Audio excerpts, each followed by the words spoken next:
Tajuk kajian yang kami pilih adalah pencemaran sungai. Pertama, saya akan menceritakan pengenalan.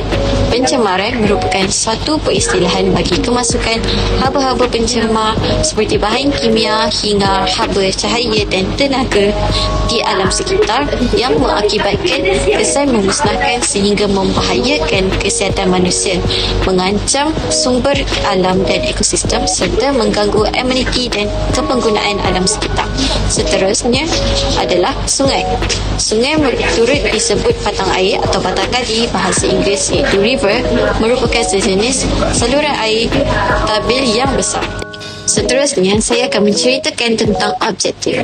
Yang pertama adalah mengkaji pencemaran sungai dan mengenal pasti jenis pencemaran yang berlaku.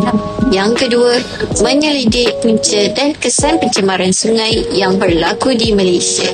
Yang ketiga pula adalah mengemukakan langkah penyelesaian bagi masalah pencemaran sungai yang berlaku di Malaysia. Dan yang terakhir adalah menerapkan nilai dan unsur-unsur sayang akan alam sekitar dalam diri masyarakat serta membuktikan kepentingan menjaga sungai. Isu berkaitan dengan pencemaran sungai. Isu pertama adalah isu pencecasan kesihatan masyarakat. Sungai merupakan punca air masyarakat. Tindakan tingkah laku syarikat dan segelintir masyarakat dalam pembuangan sampah dan sisa di sungai menyebabkan berlakunya keracunan dan penyakit berpunca daripada kualiti air.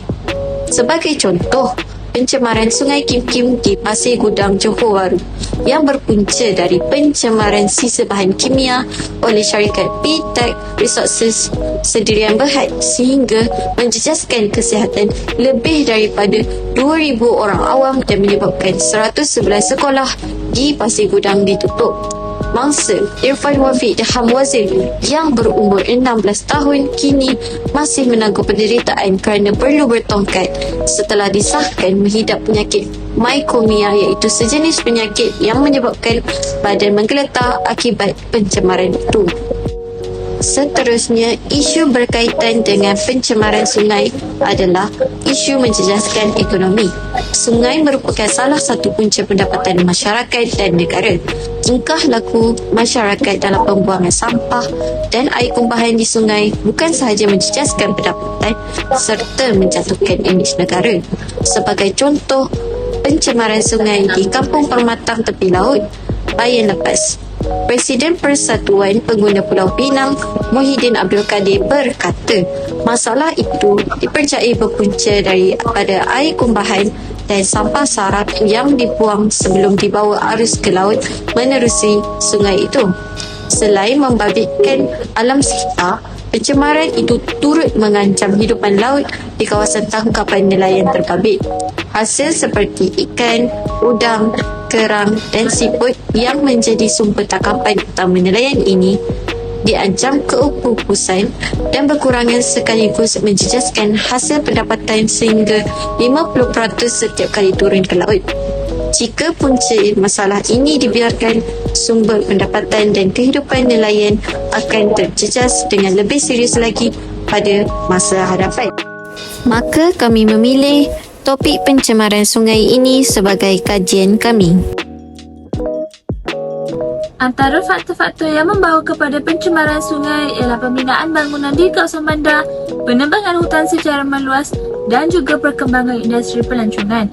Namun, secara jelas yang kita dapat lihat bahawa pencemaran sungai ini berlaku disebabkan oleh sikap manusia yang terlalu mementingkan diri sendiri tanpa tanpa memikirkan kepentingan sungai pada masa akan datang. Terdapat banyak faktor-faktor yang boleh menyumbang kepada pencemaran sungai. Antaranya ialah kerja-kerja pembinaan bangunan di kawasan bandar. Pembinaan bangunan untuk tujuan membina rumah kediaman, kilang atau premis-premis perniagaan telah mengakibatkan berlakunya hakisan tanah.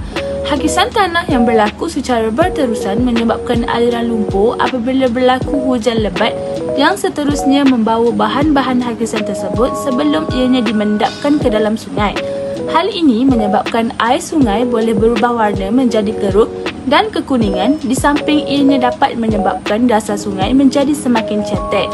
Natijahnya, sungai-sungai yang cetek ini kerap mengundang kejadian banjir kilat, terutamanya apabila hujan turun dengan sangat lebat, seperti mana yang kita dapat lihat yang sering berlaku di bandar-bandar besar seperti di Kuala Lumpur, Ipoh dan juga Johor Bahru.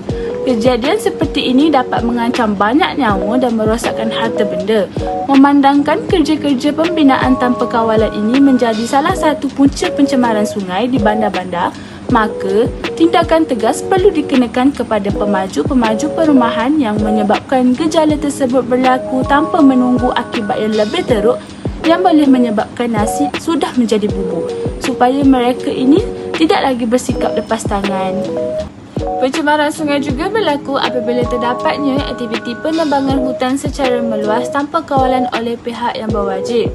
Kebanyakan hutan yang menjadi punca bekalan air bersih kepada sungai telah pun ditebang untuk aktiviti pembalakan ataupun dijadikan sebagai kawasan pertanian, kawasan pertempatan maupun sebagai kawasan perindustrian.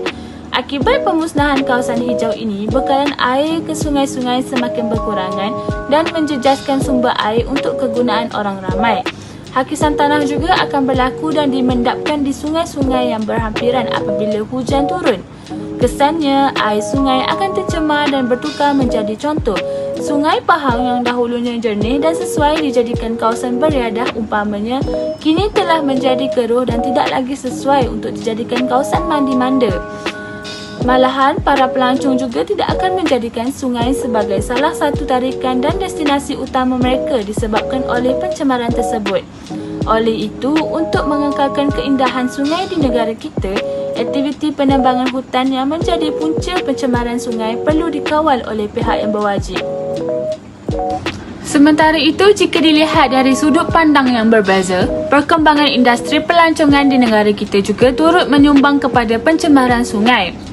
Hal ini berlaku apabila para pelancong sering membuang sampah sarap mereka seperti sisa makanan dan minuman ke dalam sungai, terutamanya sungai-sungai di kawasan rekreasi. Sikap tidak bertanggungjawab ini bagaikan sudah menjadi darah daging yang sebati dalam jiwa mereka, biarpun kemudahan tong sampah telah pun disediakan. Pembinaan hotel-hotel yang menjadi tumpuan pelancong juga turut mencemarkan sungai apabila bahan-bahan kumbahan dari hotel tersebut disalurkan ke kawasan sungai. Kesannya bukan sahaja mengakibatkan air sungai menjadi kotor, tetapi turut memusnahkan habitat hidupan akuatik serta menyebabkan kepupusan ikan dan udang yang boleh dijadikan sebagai sumber bekalan protein kepada penduduk tempatan. Memandangkan industri pelancongan turut memberi implikasi negatif ke atas sungai-sungai di negara kita, maka tindakan bersepadu yang bersifat serampang dua mata perlu diambil bagi mengimbangi kemajuan industri ini sejajar dengan kepentingan memelihara alam sekitar. Pencemaran sungai merujuk kepada penambahan bahan-bahan asing yang memberi kesan buruk kepada persekitaran, kesihatan manusia dan ekosistem sungai. Kesan-kesan pencemaran sungai ini dapat dilihat daripada banyak aspek. Contohnya yang telah saya paparkan di skrin. Kesan pencemaran sungai yang pertama adalah kepupusan hidupan akuatik. Impak yang pertama kepada hidupan marin seperti ikan, udang dan batu karang. Hal ini akan merosakkan sistem ekologi dan juga menjejaskan rantaian makanan yang kompleks. Yang kedua, apabila terkesannya sistem ekologi, ia juga akan menjejaskan perlindungan pantai dan kepelbagaian biologi. Hal ini kita dapat melihat bagaimana kepupusan ini membunuh pokok bakau dan rumpak. Daripada itu juga, apabila kilang membuang sisa minyak mereka, ia juga akan menjejaskan hidupan di dalam laut kerana hidupan mengalami kesulitan untuk mendapatkan pengudaraan dan cahaya matahari, dan ini akan mendorong kepada kematian. Kepupusan hidupan akuatik juga menjejaskan lagi hidupan yang terancam seperti penyu. Seperti yang kita tahu, di perairan Terengganu, populasi penyu semakin berkurangan. Hal ini kerana penyu-penyu itu termakan plastik yang disangkakan mereka makanan. Pencemaran sungai juga akan memberi kesan kepada sumber pendapatan nelayan. Hal ini kerana ikan akan berpindah habitat ke tempat yang lebih selamat jika berlaku pencemaran. Ini akan mengurangkan jumlah jaringan ikan yang biasa dijaring oleh nelayan.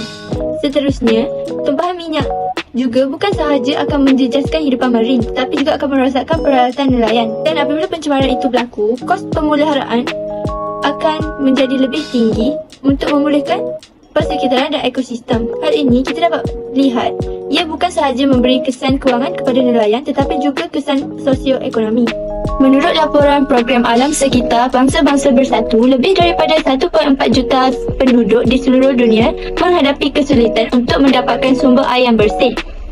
Apabila penyelidikan dilakukan, mereka dapati pencemaran air ini boleh menyebabkan bakteria atau virus tersebar dan ini akan meningkatkan lagi masalah kesihatan seperti cirit-birit atau sakit perut. Pada tahun 2005, Organisasi Kesihatan Sedunia iaitu WHO mendapati lebih kurang 1.6 juta penduduk telah meninggal dunia akibat masalah air yang tidak bersih. Ke sungai yang tercemar digunakan sebagai sumber air manusia, bahan pencemar seperti logam atau bakteria akan menjejaskan kesihatan manusia dan mendorong kepada penyakit. Seterusnya, marilah kita beralih kepada penyelesaian untuk menangani pencemaran sungai yang berlaku disebabkan oleh faktor-faktor seperti yang dinyatakan di awal video. Penyelesaian yang pertama dalam menangani masalah pencemaran sungai adalah memelihara semula sungai yang tercemar yang disebabkan oleh tangan-tangan manusia yang tidak bertanggungjawab. Usaha dalam menjalankan penyelesaian ini adalah dengan mengadakan program gotong royong bersama penduduk tempatan dengan cara memasang perangkat sampah sarah di mana perangkat tersebut dapat membantu dengan memberangkat sampah dari terus dihanyutkan di dalam aliran sungai. Seterusnya adalah menambahkan bilangan tong sampah di pusat pengumpulan sampah serta di kawasan persekitaran sungai. Hal ini dapat mengurangkan kadar pembuangan sampah di dalam sungai yang boleh menyebabkan pencemaran sungai sekaligus mengganggu pengaliran air sungai. Pemeliharaan semula sungai dapat memberi inspirasi kepada sektor pelancongan di mana ia dapat dijadikan sebagai lokasi radar. Sebagaimana contoh, Sungai Klang yang merupakan sungai tercemar di Malaysia telah berjaya dipulihkan lalu dijadikan lokasi tarikan pelancongan melalui projek gerbang maritim. 6 tahun dahulu inilah keadaan Sungai Klang. Bukan sahaja kotor dan berbau, malah airnya juga berlumpur. Lebih menyedihkan, perabot, tayar traktor serta plastik antara bahan terbuang yang menghuni khazanah semula jadi ini. Namun menerusi projek Selangor Maritim Gateway di bawah anak syarikat kerajaan negeri Landasan Lumayan Sdn Berhad berjaya mengembalikan kegemilangan Sungai Klang yang menghilang. Inisiatif yang dilaksanakan bagi memelihara Sungai Klang sepanjang 56 Penyelesaian seterusnya adalah pihak kerajaan sepatutnya menguatkuasakan undang-undang dengan mengubal Akta Alam Sekitar untuk mencegah kemusnahan sungai. Pelaksanaan akta ini dapat membantu mencegah orang ramai dari membuang sampah ke dalam sungai. Selain itu, kerajaan perlu meningkatkan kompaun serta mengeluarkan hukuman penjara kepada pesalah supaya ia dapat dijadikan pengajaran kepada masyarakat setempat. Kerajaan juga perlu memperketatkan lagi undang-undang yang berkaitan dengan pembuangan sisa toksin daripada kilang-kilang yang tidak bertanggungjawab dengan menyenarai hitamkan kilang-kilang tersebut serta mendakwa mereka ke muka keadilan. Malah, pihak berwajib boleh juga menarik lesen pembalak yang menjalankan pembalakan secara berlebihan yang boleh menyebabkan hakasan tanah berlaku. Maka hakasan tanah tersebut dapat menjadikan air sungai bertukar menjadi warna keruh. Adun Gambir Tan Sri Muhyiddin Yassin ketika membahas titah Sultan Johor dalam sidang DUN berkata, agensi penguatkuasaan perlu diperkasa dengan menyediakan kelengkapan teknologi terkini dan sumber manusia yang mencukupi serta terlatih. Akhir sekali, kempen kesedaran pencemaran sungai perlu dilaksanakan kerana ia mewujudkan kesedaran dan menimbulkan keinginan untuk sama-sama memelihara dan mencintai sungai. Kempen ini juga bertujuan untuk memperkenalkan langkah dan amalan yang mengekalkan keindahan semula jadi sungai. Pelaksanaan kempen ini dapat diteruskan melalui media massa seperti akhbar, majalah, radio dan juga televisyen. Jabatan Pengairan dan Saliran boleh mempromosikan kempen kesedaran tersebut melalui iklan-iklan menggunakan animasi kartun seperti PowerPoint, Ejen Ali dan juga Upin dan Ipin. Hal ini dapat membantu memberi kesedaran awal kepada kanak-kanak bab kata pepatah melentur buluh biarlah dari rebahnya. Jika pihak berwajib menyasarkan remaja dan juga orang dewasa untuk diberi kesedaran tentang pencemaran sungai ini, mereka digalakkan untuk mempromosikan kempen tersebut di media sosial seperti Twitter, Instagram, Facebook dan juga TikTok. Hal ini kerana golongan remaja dan dewasa ini lebih gemar melalui media sosial pada waktu lapang mereka. Ini adalah salah satu contoh kempen kesedaran yang menggunakan video animasi yang menarik. Sungai tanggungjawab kita semua. Kalau sungai kotor, sumber air kita boleh terganggu tau. Betul tu. Tumbuhan dan haiwan tepi sungai pun akan terjejas. Kesiannya. Kalau macam tu, kita kena segera bersihkan sungai ni.